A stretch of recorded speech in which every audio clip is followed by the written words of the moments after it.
Jeg har lige været inde og lave fotoshoot med Mark Høm for Triumf Shapewear. Så kom jeg ind og blev stylet der og fik lavet krøller og rimelig hurtigt videre til make-up-artisten.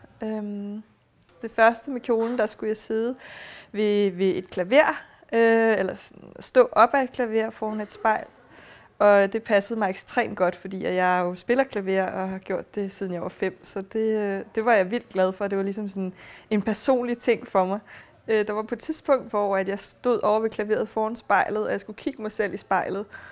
Og det lige pludselig gik op for mig, gud, nu står jeg her i den her fantastiske kjole, og med hår og make-up, og gud, hvor er jeg smuk. Mark var jo super dygtig til at instruere mig. Han får jo bare en til at føle, at det går godt, og at man er i trygge, sikre hænder.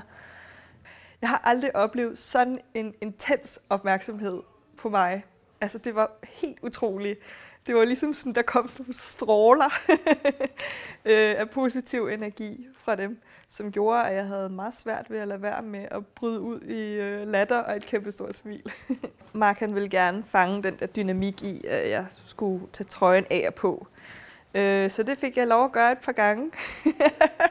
Det er noget enormt flot undertøj. Jeg kan godt lide, hvad det står for, hvad Triumf står for. Det var en vildt spændende oplevelse, en helt unik oplevelse, som jeg er helt sikker på, at jeg aldrig kommer til at glemme.